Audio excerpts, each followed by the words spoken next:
Risotti. Hi, everyone. Welcome to The Agenda with Crystal Risotti. I'm the host, Crystal, and we've got a really deep, heavy show today that I've been kind of dreading doing, to be honest. We're going to be talking about the Democrat Party platform.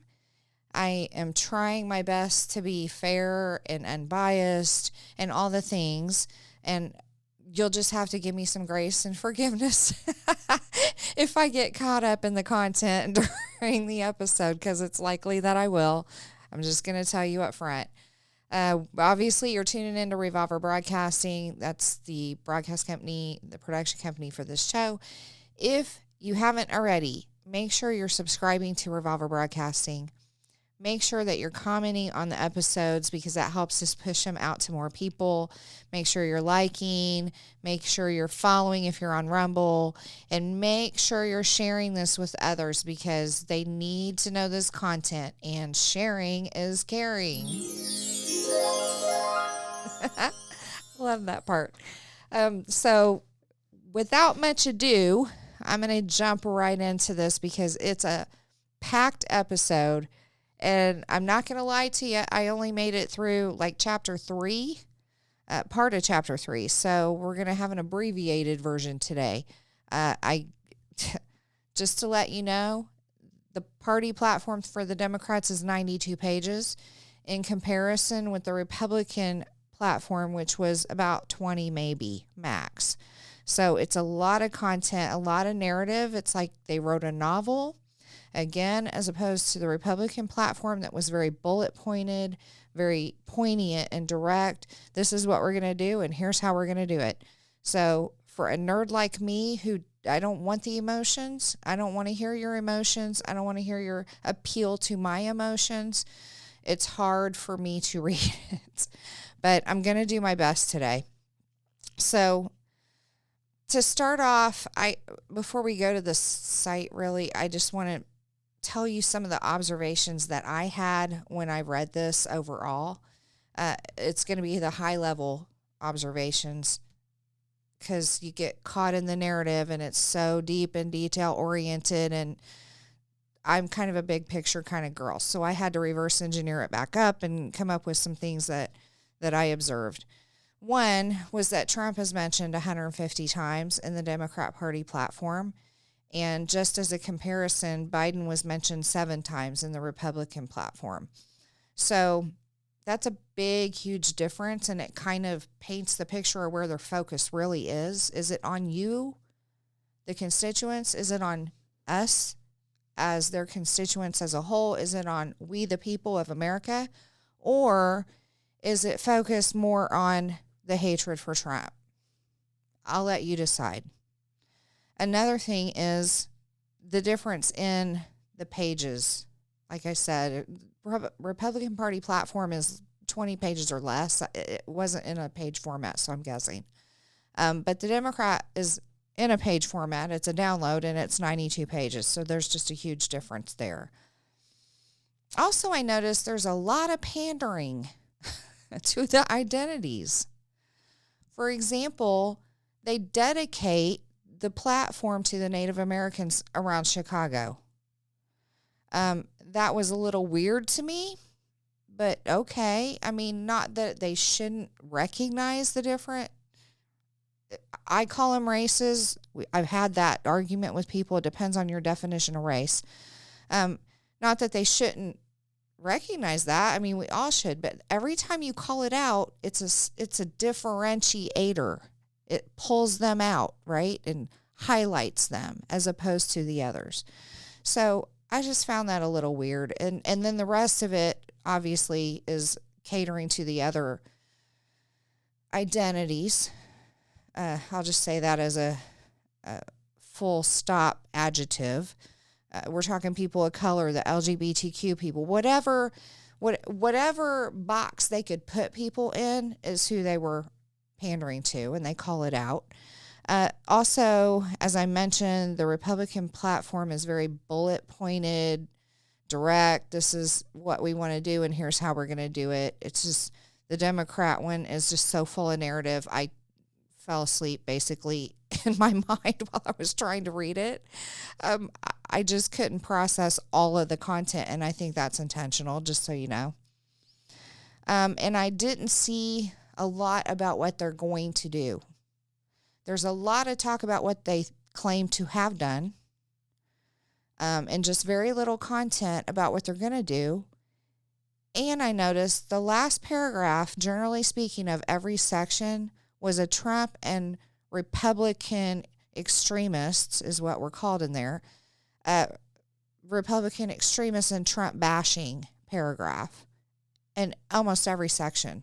That last paragraph, you can go look at it and just zone in and tell me what you think, because I picked up on that, and that pretty much was another reason I'm having a hard time doing this content. I'm not appreciative of that. I don't know if you are, but I'm not. So let's go on to the website and look at just some of the chapters. We're just going to scroll through this. I'll read them off to you. But like chapter 1 is on growing our economy from the bottom up and middle out. That's the preamble that you're seeing now. We'll get past that.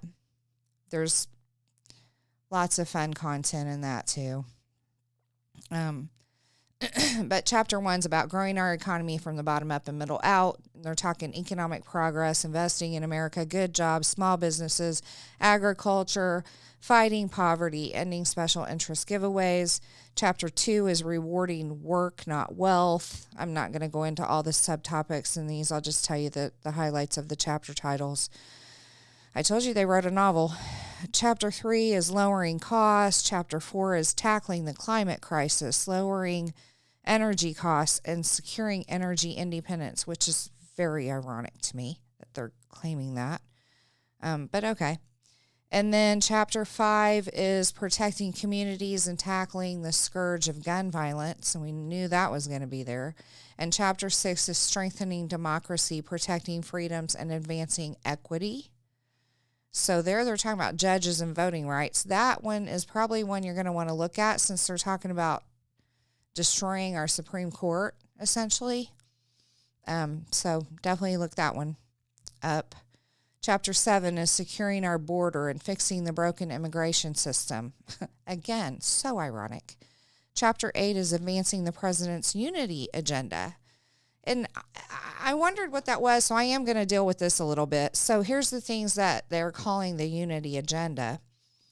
They're calling it beating the opioid epidemic, investing in mental health, protecting kids online, strengthening Americans' data and privacy, and promoting competition. I'm not sure what the competition part has to do with that, but okay. And then ending cancer. And meeting our nation's sacred obligation to veterans and military families. Now, just that last one right there, they've had over 3 years to do this stuff. Just saying. And I don't know of any contribution really that they made to veterans. And I know they didn't make much to the military families. Just look at the ones that were killed in Afghanistan and how they treated them, their families. And then chapter 9 is strengthening American leadership worldwide, and they list a bunch of countries there and generalities. So again, I want you to go and read this yourself, because I'm not going to be able to cover it all in this episode. So let's just dive right in. You'll notice that some of those topics sound pretty good. And I could see why people would look at those and get sucked in. But again, do not stop with the headlines. Dig in, do the research, and put the work in. We will do that for you to some degree, but at some point you have to be responsible and look at it yourself, and we can help you with that. We're providing you the resources, and we want you to do that. So whatever we can do to help, we'll do, but we can't make you read it. So do your best. Go read. So starting with chapter 1, I'm not reading everything in these things. I've got some stuff pulled out, and I'm just going to make comments on it. So It's not going to be word for word, but one thing that I noticed is just in this chapter alone, Trump has mentioned 12 times. That's more than the entire Republican Party platform mentioned Biden, because it was 7. One thing they claimed is they added 16 million jobs, and they said not only recovering all the positions lost during Trump's botched handling of COVID, but also adding 6.3 million more than existed before the pandemic, surpassing the pre-pandemic projections for the labor market. So I did a little homework on that. You're welcome. According to factcheck.org, and you know, if you've been watching me, that I don't like to use right-leaning sources. And the reason why is because I want as non-biased sources as I can get, but also I want to go straight to the source that the left would use, right? Or the source itself of whatever I'm trying to promote or talk about. So I use factcheck.org on this one. And according to factcheck.org, it specifically stated employment under Trump was positive until the economy lost 20.5 million jobs in April 2020, 1 month, as efforts to slow the spread of the novel coronavirus led to business closures and layoffs. By the time Trump left office in January 2021, employment had partly rebounded, but was still 9.4 million jobs below the February 2020 peak.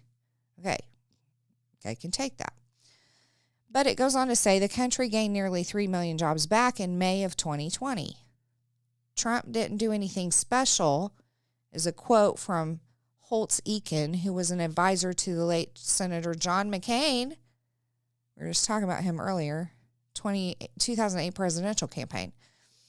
They went on to say, we started to recover. We especially recovered in 2021 when Biden happened to take office. A recovery that was going to happen no matter who became president. So that's factcheck.org, basically saying it wouldn't have mattered who was president, but it did start to come up under Trump, and most of it was lost under Trump. And then it just continued to gain from there, but it's not anything that Biden did, is the bottom line. Back to the platform, it says, during this administration, 30 states from Mississippi to Pennsylvania have seen record low unemployment. And the run of low unemployment nationwide hasn't been this long in over 50 years. So I did a little homework on that too. You're welcome. Unemployment is defined as a situation when an employed person is laid off, fired, or quits his work and is still actively looking for a job. Now, how do they know they're still actively looking? It says unemployment can be found even in the healthiest economies, and many economists consider an unemployment rate at or below 5% to mean there is, quote, full employment within an economy. But here's the kicker. If former employed persons go back to school or leave the job to take care of children, could be other family members as well, they're no longer part of the active labor force, and therefore they're not counted among the unemployed. So these unemployment numbers are sketchy at best, because anybody who left the job market, perhaps they decided to start their own business. They're not actively looking for another job, right? So they're not counted in the unemployment, even though they're unemployed. And everybody knows when you start a business, it takes quite a while before you start making an income from it.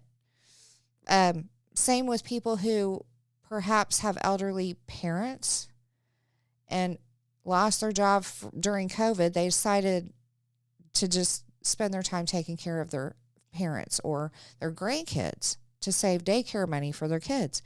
None of those people are counted. So the unemployment number is not factual when you take all that into consideration. And if you go to Statista.com and look at the monthly unemployment rate in the U.S. from July 2022 to July 2024, the monthly unemployment rate is on an upward slope to 2024. So it's a visual. You can see it. It starts July 2022, goes to July 2024. It's just on an upward slope. And in 2024, it like completely spikes. So go check that out too. Links are below in the description. You can get to them. Here's another thing that that they put in the platform. Wages are up across the board and rising fastest for lower income workers, Black workers, Latinos, and women. There's the boxes again, segregated boxes, because we have to have segregation again, apparently. So they're looking at it and segregating those different people groups into boxes and calling out that they're making more money. So I did some research on that too. Minimum wage varies by state, but let's just talk California for a minute because, they supposedly make a lot of money there. In 2020, the minimum wage was $13 an hour, and now it's $16 an hour. So it's a 23% increase, which sounds really huge, right? And then fast food workers are making $20 an hour. And according to Forbes, here's what's happening. Fast food companies are massively replacing staff with kiosks for ordering and robots and AI for back office staff. That's contributing to people losing their jobs. And prices of food has risen, restaurants are closing, et cetera, et cetera. There's a massive closure of restaurants. If you do the work, you'll find it online about all these restaurants in California that are having to shut down because they can't afford the minimum wage increases. But even if you're doing a 23% increase in minimum wage, guess what? You got to take taxes out of that. And that is most likely to put them in a different tax bracket. So they have to pay more taxes. And plus, it doesn't help with the inflation. So what are they really gaining by this minimum wage increase as a worker? I'm pretty sure I've seen testimonials on different social media platforms where it's not helping them at all. They're still hurting because of inflation. So they also claim that wages are rising faster than prices, and inflation today is down nearly 2/3 from its peak. And again, if you're looking at the inflation numbers, go to it's usinflationcalculator.com. That's a good reference. And it gives you the annual inflation by month. So in 2024, let's go back to 2021. In 2021, the average inflation rate was 4.7. In 2020, the average inflation rate was 1.2. So look at that jump, 1.2 to 4.7 the next year as the average. In 2022, the average was 8 for the inflation rate, 8%. And then it dropped down in 2023 to 4.1%. And you heard everybody claiming, oh, the inflation rate's dropping. It's coming down. The economy's doing great. But use your head and look back to what it was in 2020. 1.2%. So yeah, it's dropped significantly from 2022 to 2023, but it's still well over what it was in 2020, which was the baseline that I want to use because of the election. The problem is there's still an inflation rate. Yeah. Yes. Right. And in 2024, it's dropping a little bit more. So it started off in January at 3.1. Last month it was 2.9. So it's dropping over this time period. But don't be stupid, people. They do this every election. Every election, it comes down because they know they got to persuade the voters towards their side, whoever's in power. So don't be dumb. This is the other thing. People have told me, oh, the president has nothing to do with the inflation rate. Well, this clearly shows they do, because they're able to influence the inflation rate to go down, down, down during an election year. I'm just saying, that's not natural. It happens on a cycle. Go back and look at it historically. Okay, so manufacturing. Here's something they say about manufacturing. And as the climate crisis makes the shift to clean energy more urgent, We passed the Inflation Reduction Act, making the world's biggest investment ever in building renewable energy, electrical vehicles, and other green technologies here at home. Here's my point on that. Are you aware that in the Inflation Reduction Act, they stuck the Green New Deal stuff in there that was supposed to kill our economy, basically? They stuck Green New Deal content in it. So it's just under a different name. And look at what's happening to our economy. They also love government mandates. They love them. And so that also is something that we can expect that's contributing to the economy that we have. Whenever you put more regulations on a company, they're going to pass that cost down. It's just how it works. So then I want to point out how many auto vehicle manufacturers are either pulling or reducing their electric vehicle efforts. I can name a couple. Ford, GM, Hertz is selling all their EVs, and they're having a hard time even selling them off the lot. They don't want to. Hertz doesn't even want to have them in their portfolio of vehicles to rent because nobody's renting them. And Hertz is going back to gas-powered vehicles. That's according to Axios.com. So there's that. They go on about good jobs, and they, quote, created nearly 800,000 manufacturing jobs and 880,000 more jobs in construction, building roads, factories, and dreams of our future. I don't know about you, but I live in Indianapolis, and all this year we've had nothing but construction and shut down roads, and it's still going on everywhere. Even the highways have been shut down. I've never seen that in my lifetime where they've shut the entire section of a highway down. But that's been going on. So I'm going to give it to the left. They do seem to do more around road construction and infrastructure. But guess who's paying for it? You and me. It's through taxpayer money and government investments, which is essentially taxpayer money. They are not a business. They're not a profit business. The government is not. So don't mistake that either. It kills me when everybody says, but the government's paying for it. No, you and I are. That's our money going towards it. So I'm happy to contribute to the infrastructure if we get our roads fixed. But the problem that we've been seeing is there's a whole lot of patching and not a lot of fixing. So it just gets patched and then it comes back the next year. And so we're in this never-ending cycle. Something else that they claimed in the platform is more Americans are employed in these fields and clean energy today than ever were under Trump. They had to throw that Trump part in there. And then they said President Biden believes that you shouldn't have to go to a 4-year college to live a good middle-class life.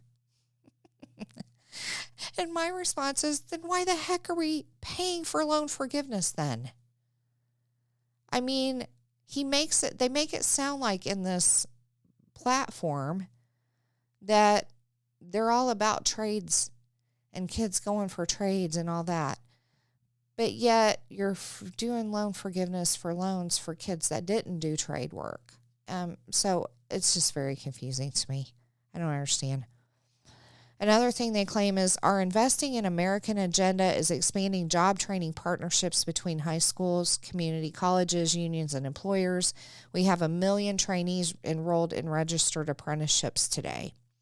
And I personally support that. I think that's a great thing. But alas, high school kids can't read or do math proficiently. And we talked about that in the global education episode. So if you haven't watched that, you need to go back because I'm explaining where that's all coming from and why we're seeing that. And the fact is, across Indiana at least, and I'm pretty sure the nation, the average proficiency in reading and math for schools is in the 40 to 50 percentile, which is still an F in any grade book I know of. That means only 40 to 50% of kids can actually do math at their grade level or read at their grade level. That's despicable to me. So is that why they're pushing trades now? Because kind of hard to do college when you can't read and do math. Although that's part of the global education episode too. We're talking about the colleges and how they're admitting these kids. And then professors are struggling to teach because the kids can't read or the kids can't do math.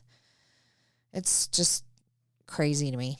Another thing they claim is, they said this in their platform, extreme Republicans have proposed gutting funding for registered apprenticeships in this year's budget. They say, we'll keep making historic investments in them to keep expanding opportunity, including by partnering directly with unions. Okay, first of all, somebody go find where Republicans have proposed gutting funding for registered apprenticeships. If you do, I might have a cash reward for you. I don't know. But put it in the comments or reach out to us on the contact form on revolverbroadcasting.com, because I don't know where they're getting that from. And this is one of the things that I get fired up. Sorry, I said I was going to try to be fair and unbiased, but I can't. I just can't with this. So I don't know what they're talking about there.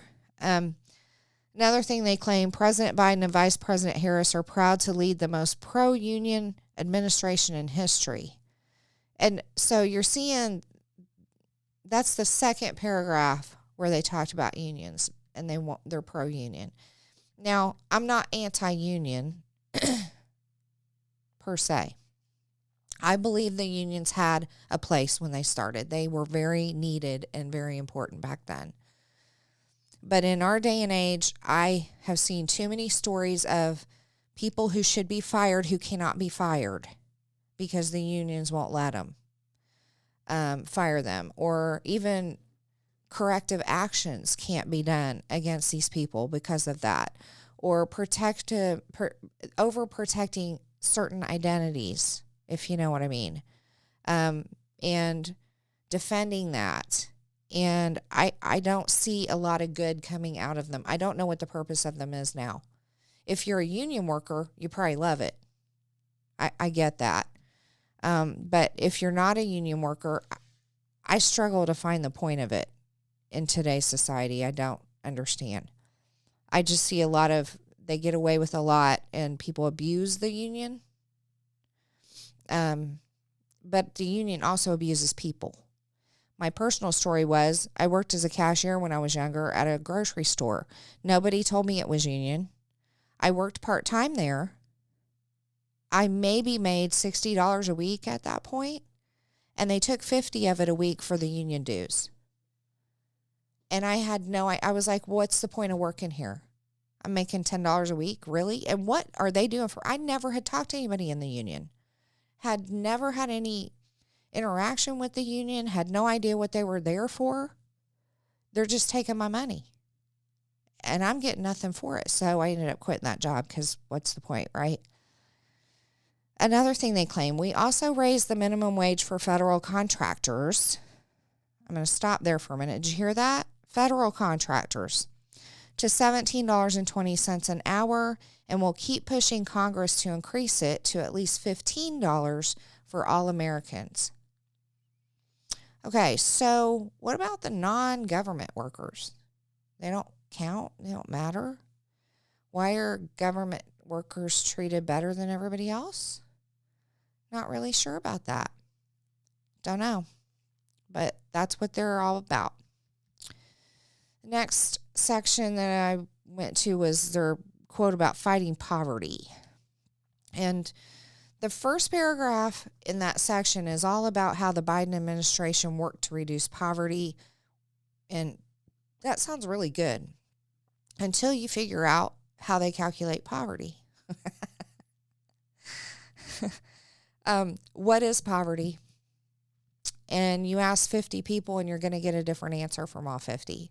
But there is an actual mathematical equation to defining poverty. And I can't remember off the top of my head what it is, but when I learned that a few years ago, I thought, well, that doesn't even make sense, because it's across the United States. So you're taking into account like California, New York, East Coast, and West Coast companies that pay more or people that make higher wages. So it could be middle class in the middle of the country, but it's poverty because it's a national poverty level. So it's skewed. It's very skewed. Another thing they say, the American Rescue Plan drove poverty to record lows in 2021. It expanded the child tax credit and made it available to all low-income children for the first time. Okay, I have to stop there because because of this statement, it expanded the child tax credit, which is a tax thing on your forms, and they say they made it available to all low-income children for the first time. Children don't pay taxes. So what do they mean by that? They made it available for all low-income children? And for the first time, I don't understand that because the child tax credit has been around for my lifetime that I know of. And it didn't ever restrict poor people from claiming it. So I don't know what they meant by that either. I have no idea what they're talking about there. But this is just... Sweatshop workers? Maybe. Trafficking workers. Child trafficking workers. I want you to get the gist of what I'm doing here because, again, I can't cover the whole platform. But you have to critically think about what they're saying in here and really break it down and try to figure out what do they mean. And it's really hard to figure out what they mean because there's just so much narrative. They're saying they helped to slash child poverty by nearly half. That child tax credit move they made tripled the maximum earned income tax credit for millions of low-income workers, so their taxes wouldn't push them deeper into poverty. Here's another claim. It kept 8 million families in their homes, child care centers open, and small businesses on their feet. Okay, so I thought about that, and I thought, how do they know that? What are the sources from that? Is this just a claim? Like, I don't have time to look into it, right? But at the end of all of these claims, they say not a single Republican voted for the bill. They just have to call that out. I don't know what that means, but I can guarantee you if you went back and looked at this bill they're talking about, the American Rescue Plan, they packed it with pork. And what does that mean? They love to take a bill about a topic and call it about a topic, and both sides do it, just so you know, and then fill it with earmarks, like special interest group perks, or this bucket of money, by the way, is going to go over here, reallocate it over here. And it's a way of rubbing elbows with their friends, essentially, and with lobbyists and special interest groups.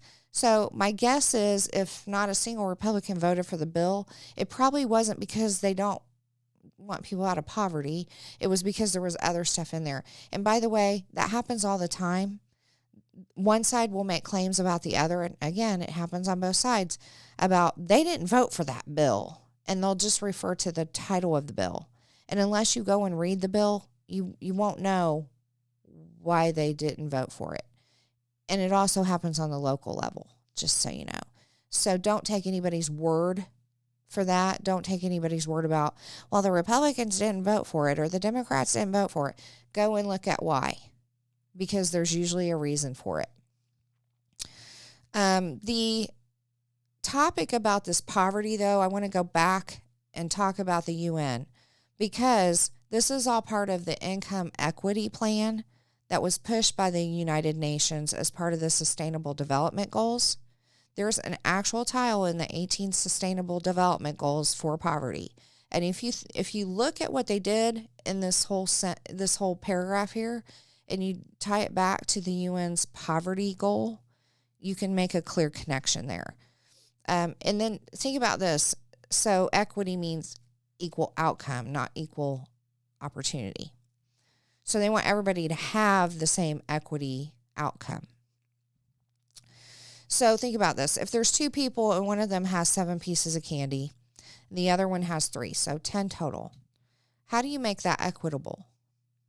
You have to ask the one who has 7 to give up candy to the other one so that they both come to 5 each, right?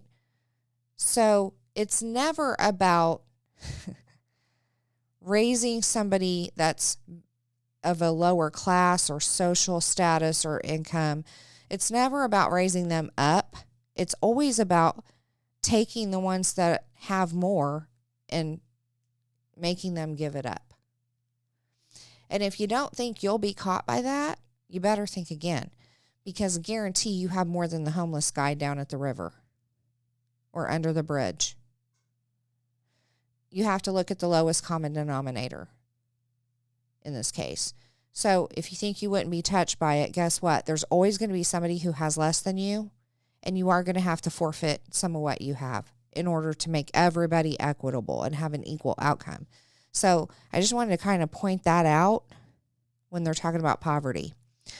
Chapter 2 is about rewarding work, not wealth. And Trump is mentioned 8 times just in this section, just FYI. Again, more than the entirety of Biden references in the Republican Party platform. So they go on to say here, to any American with the ingenuity and drive to make $1 million, President Biden says, great, just pay your fair share in taxes. I am so sick of hearing this. So sick of fair share. Fair share is a very subjective term, very vague, very open-ended, depends on who you ask as to what the definition is. It's never defined. It's just fair share, fair share, fair share. So in terms of taxes, which is what they were talking about here, the top 1% pay the majority of taxes in our country, even with the loopholes that they can claim. They're saying a hedge fund manager or CEO should never pay a lower tax rate than a teacher or a firefighter. A company with billions of dollars in profits should not pay $0 in taxes. Well, throughout our history, the Democrats have been in the party that's won elections and things throughout our history, right? We tend to go back and forth, Republicans, Democrats, whatever. They've had all these years. Biden's been in office for 50 years. Just him alone. And they've had a chance to define fair share, to make these changes for taxes that they want to take out loopholes. Because that's what's happening. The top earners have loopholes in the tax code. Everybody knows it. The politicians all know it, because guess what? They probably are using them too. They on the salaries that the government jobs pay, there's no way they could be millionaires or billionaires. No way. And yet they are. They go into office like you and me, and they come out millionaires and billionaires. So how's that happen? I'm pretty sure there's some kind of tax break or loopholes being used there. They've never fixed them. Never fixed them. And I keep going back to the fairest tax is the flat tax, where you have a flat tax of 12% and everybody pays 12%, no matter who it is. Now, income tax and sales tax are different. You'd have to calculate that all out, but I'd say do the same thing on both. And then you've got federal, and you got state, and you got local and town and whatever. So it would all have to be calculated out to a total percentage, but it could be done. And why not just give everybody a percent? They have to pay. There's no loopholes then, because you're not writing pages and pages of tax code. It's a very simple statement. Everybody will pay 12% in income tax. Of course, you have also the different states that have different costs of living and wages and all that. But again, 12% in California of $100 is not going to be the same as 12% of $50 in the Midwest, right? So you make more, you pay more, regardless. 12% is 12%. So that's kind of what I wanted to bring out there. It's just a big scam. In 27, they go on to say, in 2017, he enacted a reckless, unpaid-for tax cut that overwhelmingly benefited the very wealthy and biggest corporations, and blah, blah, blah, blah, blah. Bashing Trump, again, about the tax cuts that he implemented. Now, he's the one that took the standard deduction and bumped it to $12,000 per person. I believe before that it was $6,000 per person, if I remember correctly. And you can put it in the comments if I'm wrong, but I'm pretty sure he doubled the standard deduction per person. And I, for one, as well as my family members, on top of that, also saw more money in our weekly checks and biweekly checks. So I don't know what they're talking about here. They're claiming that Trump was telling donors behind closed doors at Mar-a-Lago, you're rich as hell and we're going to give you tax cuts. Where is that documented? You got video of that? I don't know. Is that just a claim again? Hard to tell. But just so you know, going back to the standard tax cuts, the tax laws that Trump put in that gave us more money in our pockets, get ready because those are scheduled to end. And I guarantee you Democrats are not going to extend it. So imagine next year, you won't see it for the year until the year after because it's always, a year behind. But let's say they expire after 2024. So in 2025, you're going to see a little bit less out of your check. But then you get to 2026 and you file your taxes and find out they changed the standard deduction from $12,000 per person to $6,000 per person. And now you have to be taxed on that extra $6,000. Oops, forgot to tell you that. How are you going to feel? Because those are scheduled to end. They go on to say, under President Biden's plan, again, this is Biden, and I think they changed everything to Kamala after the fact because I just pulled it up earlier and I did my research before this happened, and I see now they're talking about Kamala, Vice President Harris. So you'll have to forgive that, but my notes are on Biden. Either one represents the Democrats, so just take it at that. They're saying no American earning less than $400,000 a year will pay one single penny more in federal taxes, period. We're working to end special interest giveaways and to make sure all Americans play by the same rules. Again, there's that equity piece, equal outcome. And instead of exploding the national deficit, our plan 14 cuts it by $3 trillion over the next decade, delivering real results for the American people in a fiscally responsible way. Now, I found that to be interesting about the 400,000. And how did they pick that number? You've probably heard other people talk about this. Because all the D.C. politicians, including the president, earn less than 400,000 as income for their jobs in D.C., which I could argue should not be jobs. It should be volunteer work, but that's just me. They don't typically earn $400,000 or more. But the one person who did was Dr. Fauci. And last report, his salary was $417,000, which is just over that limit. But nobody else in government makes that much. So I'm guessing that's how they came up with that $400,000 number. What do you think? Because everybody else comes close to it at like 300 and some thousand. I found that interesting. Here's something they said. Trump doesn't care. They literally said that in the platform. It says a tax break that Trump protected for himself and other corporate landlords in his 2017 tax scam. Okay, and I'm not giving you full sentences. I'm giving you parts of sentences, but just think about how this sounds. Trump doesn't care. The 2017 Trump tax scam. Trump's billionaire giveaways and extreme tariffs, which is taxes on other countries. They go on to, here's a whole paragraph. Republicans are doubling down on Trump's failed approach and have proposed $1 trillion in new corporate tax cuts. They'll repeal the estate tax so the wealthiest 0.1% of Americans can pass wealth on to their heirs tax-free. They'll give American billionaires an average $3.5 million tax break, a giveaway nearly 50 times bigger than what the average family earns in a year. House Republicans have vowed to pay for part of all of that by cutting Social Security and Medicare for everyone else.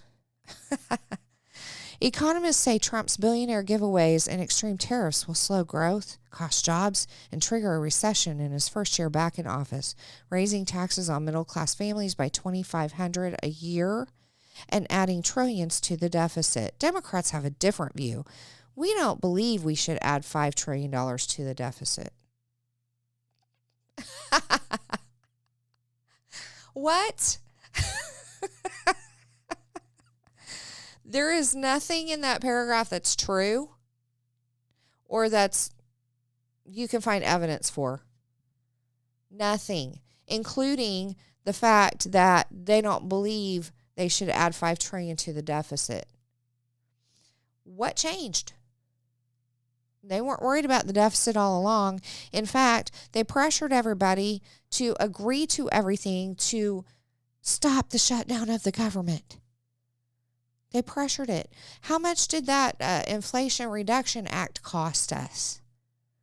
How much did it cost us overall for all of the different initiatives they've done for green energy and add to the deficit? They don't. There is no evidence you can show me that they care about reducing the deficit. None. There's also no evidence you can tell me that would show me that Trump or extreme Republicans or House Republicans want to cut Social Security and Medicare. Nothing. In fact, they've come out and said differently. And if you watch the last episode on the Republican Party platform, it's pretty clear where they stand on Social Security and Medicare. Just go back and watch that. Look at their platform. Okay, Chapter 3, lowering costs. They say Donald Trump hasn't offered a single solution to lower families' costs. We just talked about the Trump tax cuts that doubled the standard deduction for people. We just talked about that. So where are they getting that from? They go on to say he wants to drag America backwards with extreme import tariffs that will make life more expensive for folks nationwide.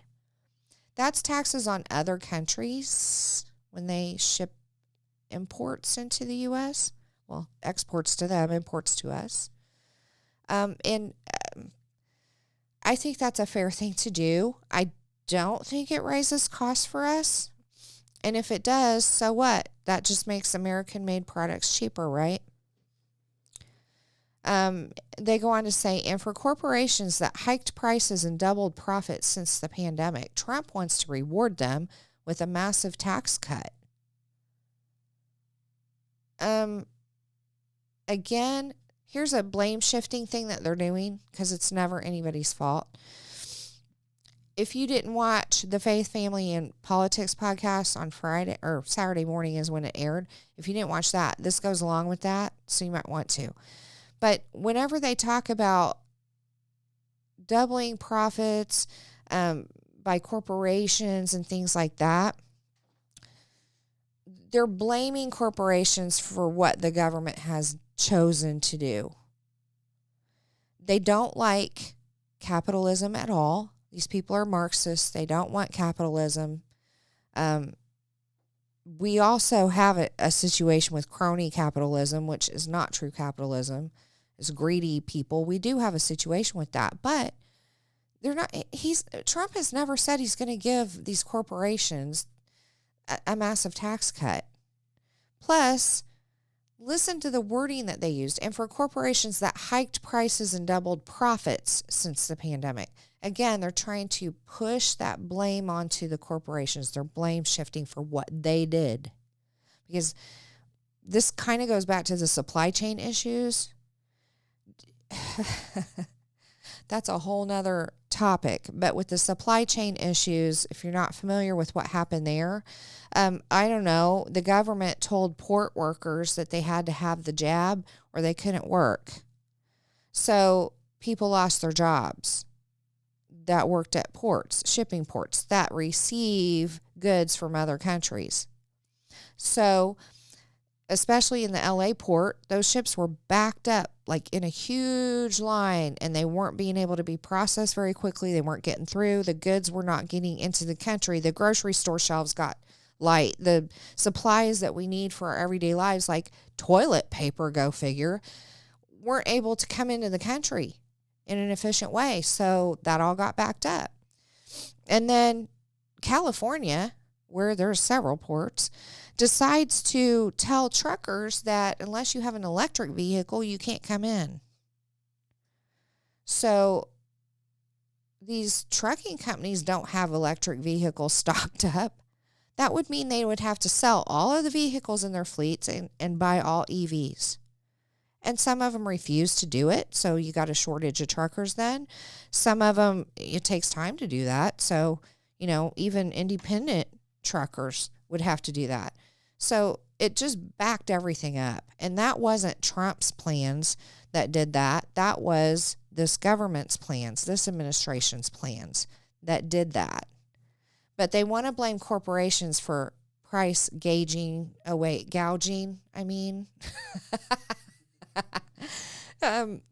Yeah, they want to blame the companies because they're saying they're price gouging. If you ask the companies, and several of them have come out and said, it's not that, it's the cost of fuel, it's the cost of supplies, everything. Everybody knows all this stuff has gone up. We're not stupid. So, there's that.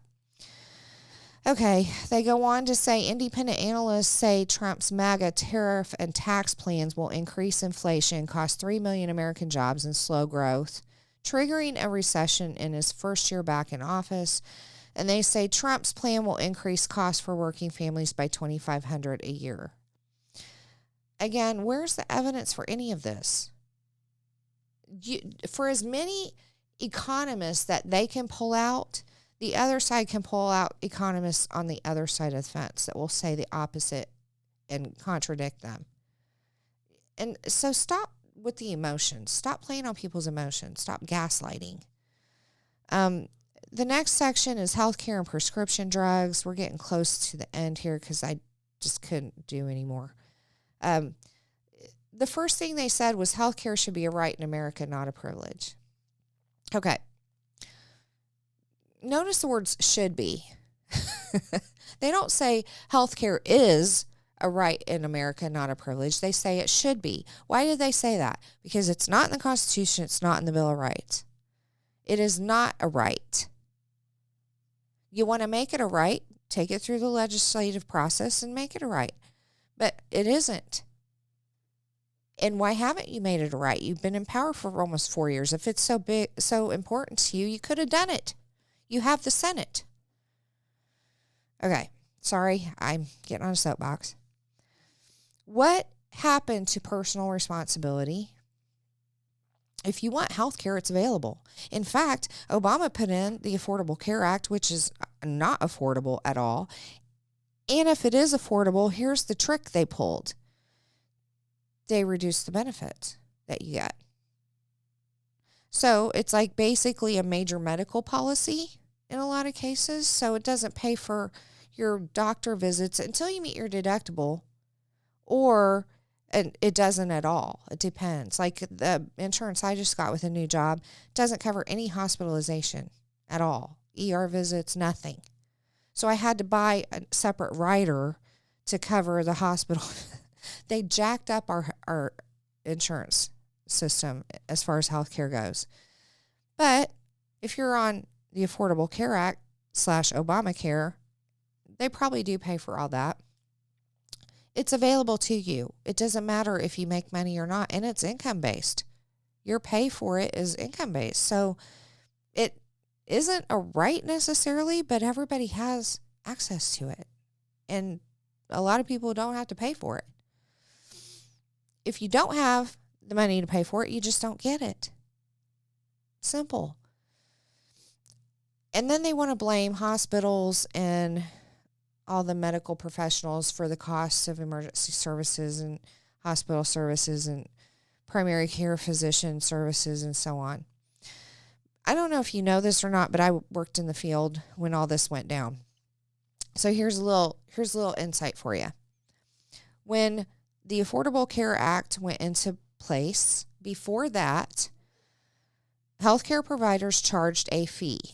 And they had contracts with insurance companies, and insurance companies would say, okay, for a doctor visit, you charge $50, we'll pay you $50. Or whatever they were going to contractually pay. It could be $35, whatever. Okay, so that was before Obamacare. When Obamacare went into place, they used Medicare and Medicaid, which are both government agencies, reimbursement rates as the standard for even private insurance companies. Okay? What does that mean? Medicare and Medicaid are government agencies. They're not private companies, right? So their reimbursement rates were significantly less than what a normal insurance company would pay. But when Obamacare went into place, the private insurance companies or public, whatever, non-governmental insurance agencies were told that reimbursement rates would go down to what Medicare and Medicaid paid, basically. And those insurance companies took that on and forced it on healthcare providers. So a doctor may have been getting $50 for an office visit from insurance company A, but after Obamacare went into place, they figured out they could drop those reimbursement rates because it was based on Medicare and Medicaid to $35.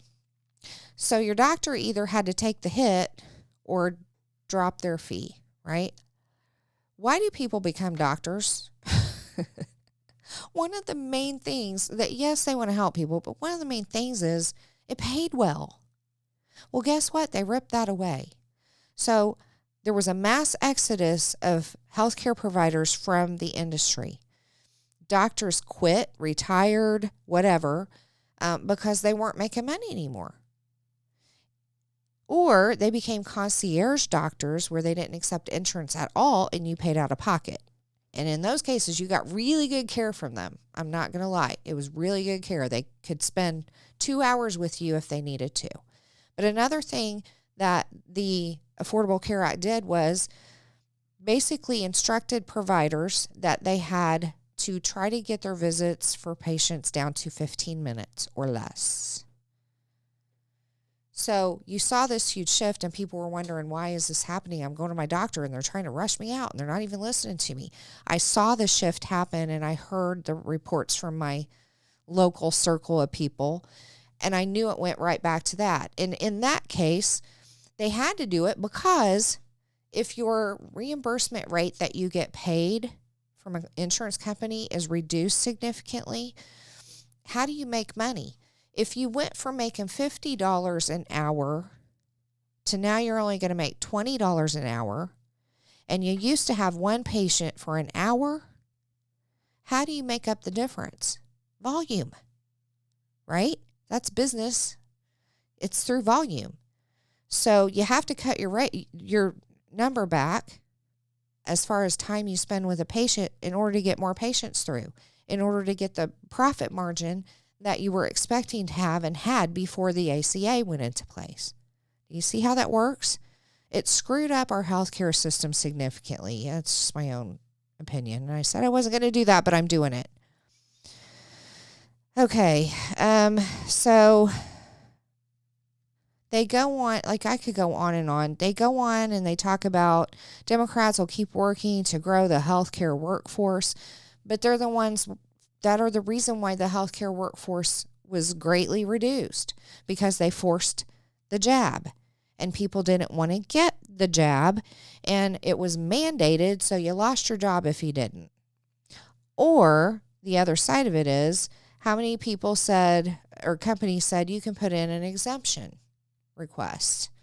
Well, now it's come out that a lot of corporations weren't accepting the exemption requests as they were written, or they didn't think they were written well enough, or they just were saying we're not accepting exemptions.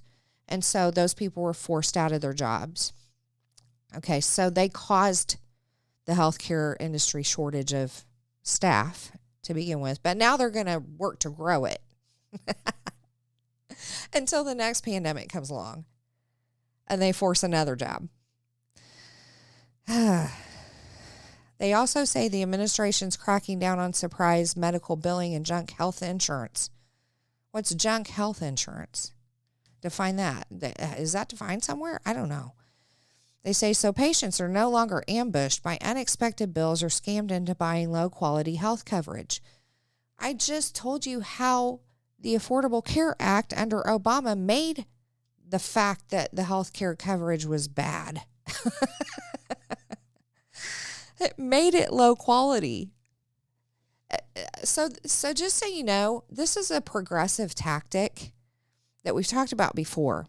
Create the problem, create the chaos, and then propose your solution to it. So it's a plan. Like you want a new kettle to boil your water, right? But your husband says you can't really afford it right now. What are you going to do? You break the kettle and then you need a new one and you get your way, right? It's a technique. It's a tactic that they use. I'm not sure that both sides don't use that sometimes. Just be smart and discern it because they'll do that. So they created the healthcare jacked up mess we're in, and now they're saying they're going to crack down on surprise medical billing and junk health insurance and billing issues. So there's no surprises. Now, I also see objectively a positive side to that because I am of that same camp. You ought to know what your cost is going to be before you do something medically wise. I don't know that that's really a discussion unless you push for it as a patient, because I've never been given a menu of here are the options and here are the costs. Pick one by any healthcare provider. So to be fair, I see a benefit to that side of it. I don't like getting stuck with surprise medical costs either. And that is something that happens. So I'm going to be fair about that. The other thing that fed into this on the medical billing is regulations. We talked about that earlier. Democrats love regulations. They love restrictions. They love putting things in place. And their perspective is they're protecting the public by doing that. But in essence, they're taking our right away to choose, and also they're making things more costly. You'll see a shift in that. I work in the regulated industries, and I'm very familiar with the Code of Federal Regulations. The Democrats tend to make more laws, more restrictions, like we're going to ban Slurpees now because the general public doesn't need a 32-ounce drink, which then costs those stores that provided them money because now they got to junk all the 32-ounce, cups and straws and lids or whatever and get rid of that. That's just a small example of how they love laws and regulations. Very small example and really a weak one, but one nonetheless. They do it a lot. You'll see a shift. The Democrats are more regulations. The Republicans get in power, there's less regulations because the Republicans want a free market and they want to be able to let people make their own decisions. So that's just a general comment.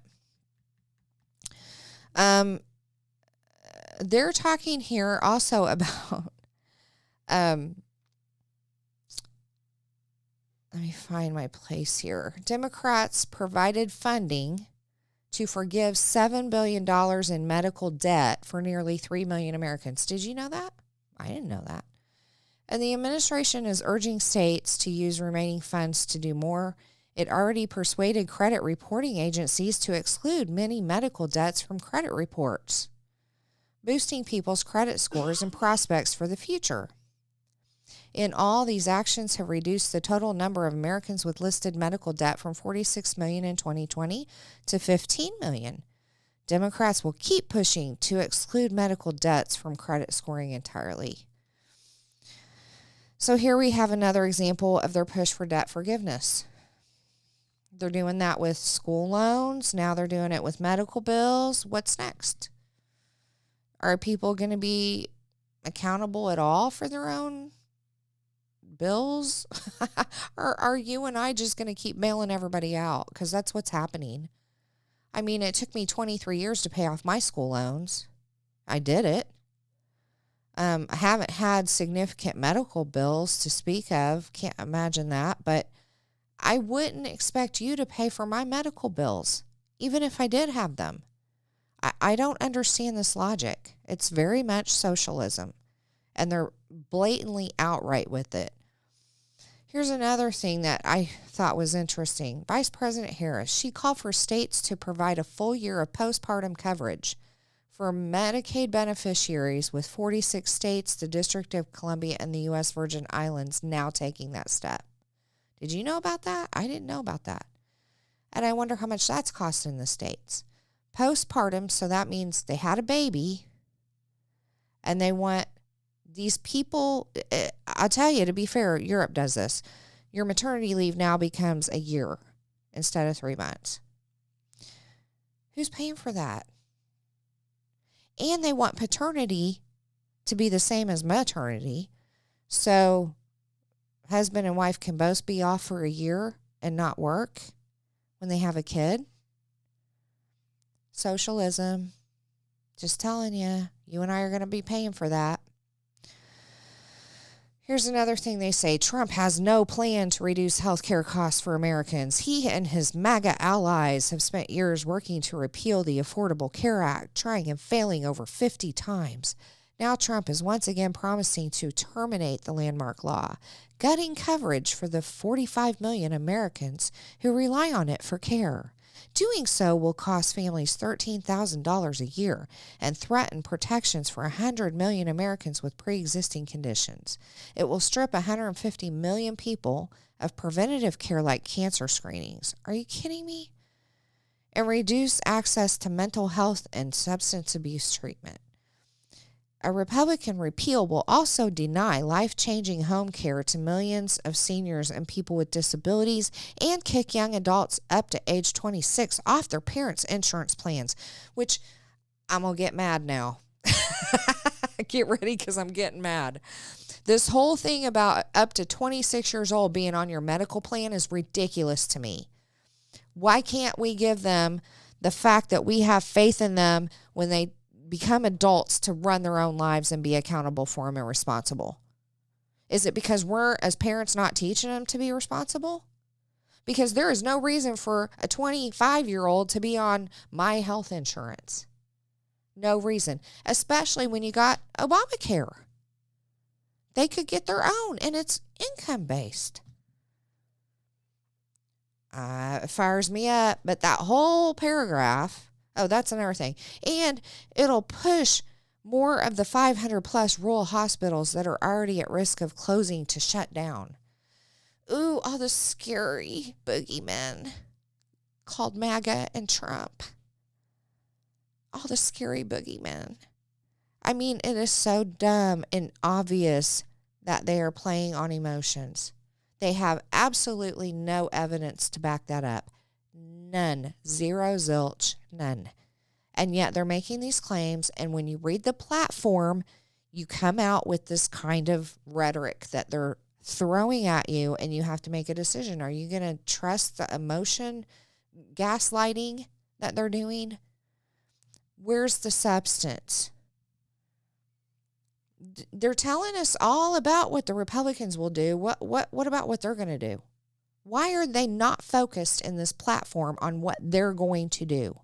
If it's so great, they wouldn't have to bash Trump and the MAGA party and the Republican Party and the extreme Republicans so much. Their plan would stand on its own, just like the Republicans did in their platform. Done deal. Put the facts out there and let you and me decide. How about that? Everybody talks about they're sick of politics because all it is people bashing each other. I'll take 7 times mentioning the other side over 150, okay? Which is the party that's all about bashing the other side? Which one? It's in black and white in writing. Facts. Okay, I'm almost done talking about this because I can't stomach anymore, to be honest. I had some more notes about the prescription drugs. They're talking about Democrats capped the price of insulin at $35 a month. Okay, so there's some truth to that. I just want to be fair. But this is more copycat moves because under Trump, he was trying to get companies to cap at $35, but he still made it optional. I get it. And when Biden came in, he actually put the law in to stop companies from charging more than $35. But what that's called is a price cap, just so you know, and that's communist. That's the government saying you as a private company can't charge more than X for your products. And what that does is destroys the free market. It destroys the capitalism. And they're talking about doing this with more things. Kamala wants to put price caps on things you buy at the grocery and, supplies that you need and all that stuff. She wants to cap everything. That is absolutely communism. And they're not even hiding it anymore. Not even hiding it. Another thing they want to do is childcare. They're talking about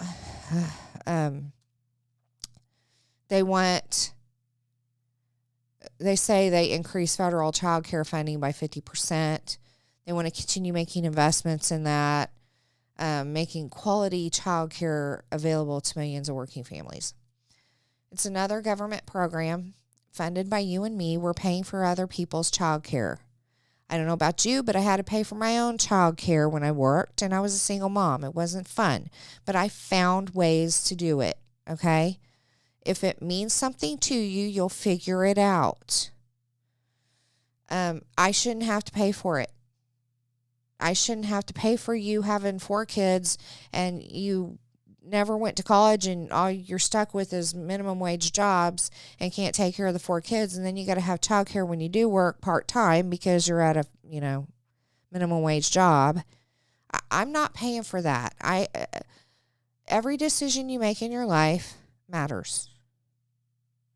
You get the choices. There are programs already to help you.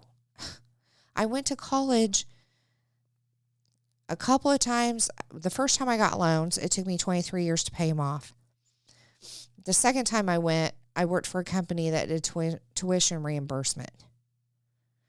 And they paid for my education up to a certain amount, and I paid the rest. But, you do what you got to do. Education is also not a right. And I would put childcare in the same boat as education because guess what? They're trying to get your kids into preschool, free preschool, because they're trying to teach them about the genderbread man and gender ideology and the DEI crap, the diversity, equity, and inclusion stuff. And when I say that, don't take that I don't care about other races or other people groups. That's not the point. The DEI program is detrimental and destructive to our society, period. Talking about the program, not the people. Okay, so let's make that clear. All right, then they go on talking about gas and groceries. They actually have a topic of that in their platform. Again, they're talking about the pandemic crushed supply chains, and many companies didn't lower prices after the bottlenecks eased. And they're talking about price gouging and holding them accountable when they don't pass savings on to customers. First of all, this is completely rich to me. If you owned a company that was a supplier to a national corporation and you had to buy in bulk in order to keep the supply chain available for those corporate locations for an extended period of time. Let's say you do that on a regular basis, and let's say you placed an order last year for enough supplies to keep you stocked for this whole year so that you could be a supplier to these other corporations, right? You could send those supplies off to these other corporations. There's always a middleman, okay? Always a distributor. Walmart's nothing but a company that's a front line for distributorship. That's all they do is distribute. They buy from other companies and sell to you, the consumer. So you bought a whole bulk of inventory last year, and at the time you bought it, the price was $10 each. And then this year, the price went down to $5 each to buy it, not sell it, to buy it from who you buy it from. Well, do you honestly think that those distributors are going to now take the inventory that they had purchased for $10 and sell it to their customers for $5? Why would they do that? It takes time to catch up when you're talking about the supply chain. They're going to sell their products still this year at $10 until they run out. Well, probably 15 because you got to put a profit margin on there, right?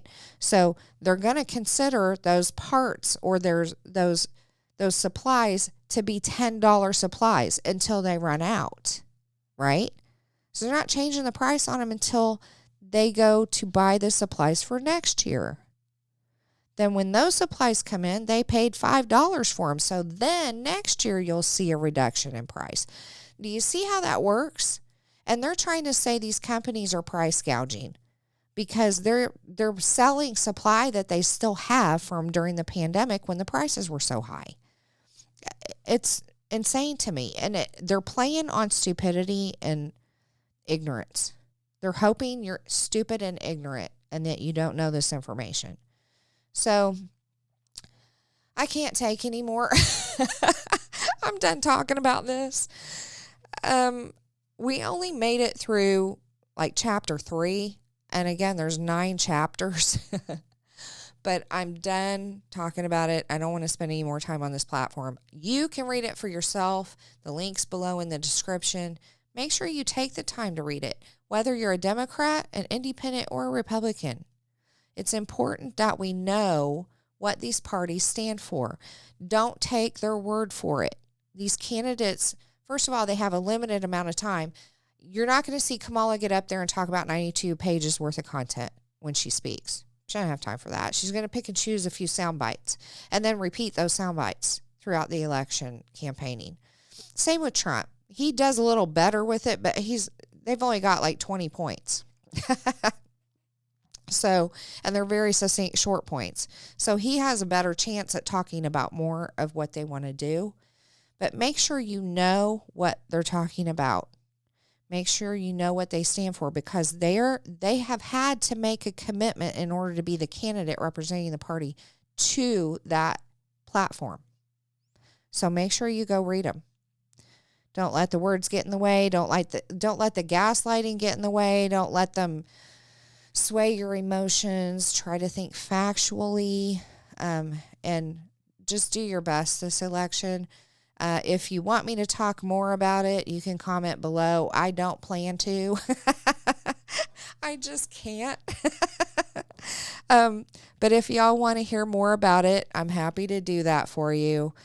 Again, you'll find all the links below in the description. Make sure you're going to revolverbroadcasting.com. Make sure you're subscribing on whatever platform you use, whether it be Facebook, Rumble, or the audio platforms, wherever you get podcasts at. Make sure that you're sharing this content out because we need to get more people to think critically about this, especially with this election. We still have time. It's just the beginning of September.